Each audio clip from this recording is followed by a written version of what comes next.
my own heart that I really struggle with what he did.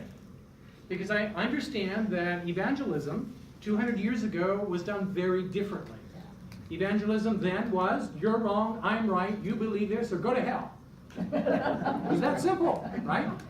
And so there was never any intent of preserving someone's identity, someone's history, someone's life stories. And that's just the way Christianity worked.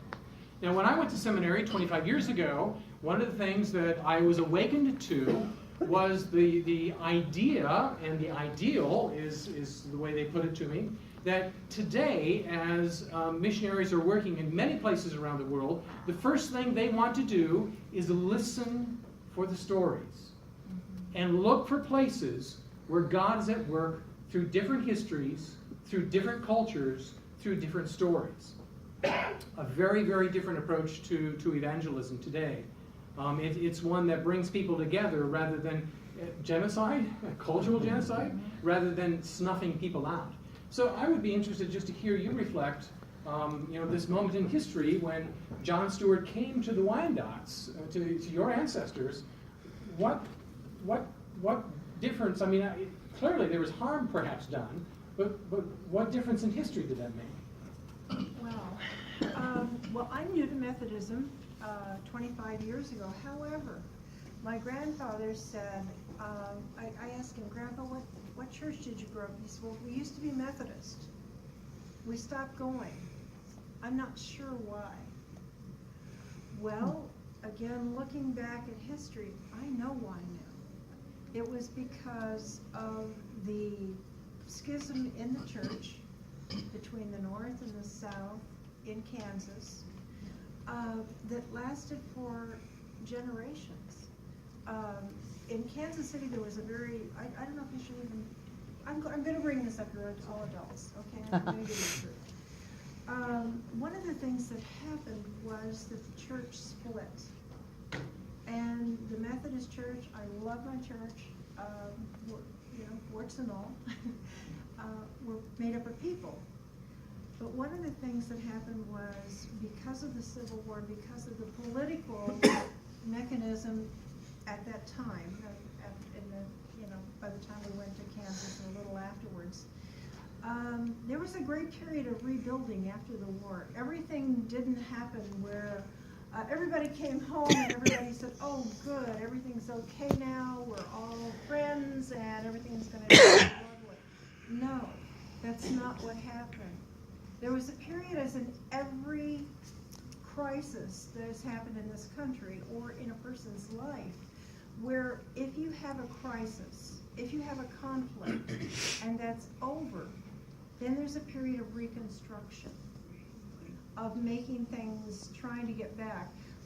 And these are mechanisms that are playing out in the world today. These are contemporary issues. But it's easier for us to look back into the past and say, this is what happened then. One of the things that happened in Kansas, and Billy, I'm so glad that you mentioned, I didn't really understand what being Wyandot was. We had festivals and we had gatherings, but they were not in the city. They were at my aunt's farm next to the creek, and every time I went out there, she would say, come and sit with me. I want you to remember one thing. These are your people. I want you to memorize your lineage. I want you to know you are Wyandot. Be proud. And yet, when I went back to school, my first week in school, in high school, I'm known as being such a shy, retiring person. So here I was, a freshman in high school, getting on the bus. But I saw 3 boys beating up on another boy. I mean, they were just wailing. And so, being a shy freshman, I went over to them and said, hey, that's not fair. That's 3-on-1. And they said, well, we have to. And I said, what do you mean you have to? He says, he's Indian. And I said, well, so am I. And being at that time blonde-haired and blue-eyed, they said, no, you're not. I said, yes, I am. And I said, you need to leave him alone. A boy took me by the arm and dragged me to the side and said, stop saying that. And I said, what do you mean? It's true. My grandfather was a chief in Ohio. Well, that wasn't really smart. Because he said, please stop saying that, because if you keep saying it, I have to beat you up too, and I don't want to. I found out just through research recently, I read a master's thesis from the Emporia, University of Emporia. It's called The Klan in Kansas City, Kansas. At that time, it was not safe to say you were Indian if you didn't have to. This young man, by the way, I never saw him again. It was a fairly large high school, but I looked for him. I never saw him after that day. I still don't know what happened. But at that time, it was, and the churches were split. The Methodist Church was split. It wasn't safe to be an immigrant. It was not safe to be Catholic. It was not safe to be Jewish. And it was not safe to be an indigenous person. I thought it was because my grandfather just wanted to deny his heritage. No. He wanted to keep his family safe. By knowing the history, by knowing what happened during that time of rebuilding after the First World War, when, yes, everyone came home and it was wonderful, but at that time in Kansas City, the most beautiful place in all of Kansas City is the Country Club Plaza. It's a gorgeous, gorgeous place. It's modeled after Seville, Spain. That was built by a man who wanted to create a perfect culture. All of that's restricted. I didn't realize until 5 years ago that my neighborhood in Kansas started out as a restricted neighborhood. And so we don't look at those things, we think, wow, it's the church, you know? During that time, both Methodist churches, the Methodist Church North and the Methodist Church South, were both burned within a 24-hour period. And now we finally found the original documents, Billy. I have to share those with you because it's a story that will surprise you. But we were trying to make it bigger than it was. Again, it's after chaos becomes a search for cultural continuity. Everyone wants to feel safe. They want to build a safe community. And that means that some people just are not welcome to be part of that. In Kansas, it was us. And Billy, it sounds like in Oklahoma. Yes. It was you. But see, until you said that, I had no idea. And by sharing the stories, it isn't that we're trying to wallow in grief or anything else. We're saying, hey, let's unwind this whole mess. Look at it. Billy knows I mean absolutely no harm to him. I trust Billy. I trust Ted. Trust Darcy even. Remember about our culture that everything that is around. Said about the political, tenor of the nation, and no, this nation's going to endure. But the thing of it is, again, people worry about their cultural continuity. You want to have the lives that you grew up knowing and loving, and things are changing.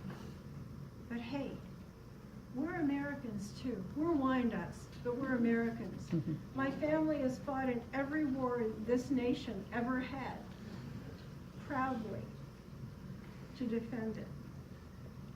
And I suspect there are a lot of you out there who have done the same thing. So, I don't know the answers, but I know I'm in for the duration. How about you? It's the same story. As I learned more about these two, it's the same story in Michigan. When my dad was growing up, when they came back to the United States, it was taboo to say that you were a Wyandot or a Native American because they would come in and take the kids. So they stole something from us by doing that. And I knew I was an Indian because I was the only son out of 6 of us. I had 5 sisters, and Dad and I were quite close, and I played hockey, and he'd go to all my games, and I knew who he was talking to because it was shoot the puck, Indian, you know?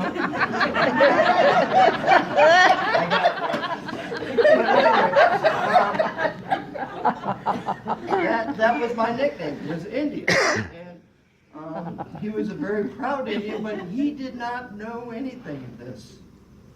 That we all didn't in Michigan, and that's where they all came from. They just went into the basement and stayed there, underground, and didn't say anything about it until the 1970s.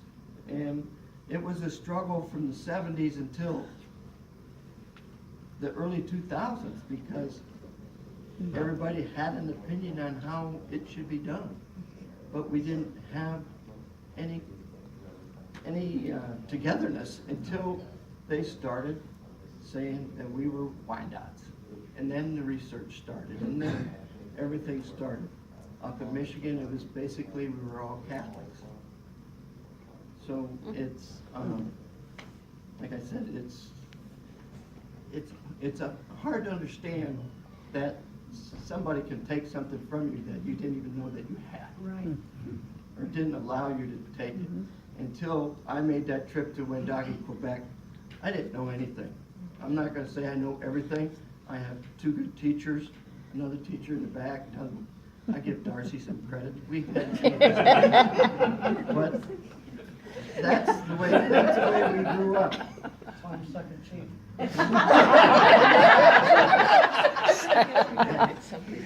But I've learned a lot by just coming down here, being introduced to you all from being down here with Chief Billy. When he first came to town, I picked him up at the airport, and the first place we came was here, because he had to preach on Sunday morning. And so my history lesson and my lesson started then. So it started in the Mission Church. Thank you. Of course, it carried on to my family to Oklahoma. I grew up going to a little church called Hart Methodist Church. And Hart, Missouri is, they had one little general store population, probably 38, and 5 cats and several dogs, several dogs. But a little bitty country Methodist church, and that's where of course, my grandfather was Calvin Brown. And anyway, him and my grandmother used to tell the story back then.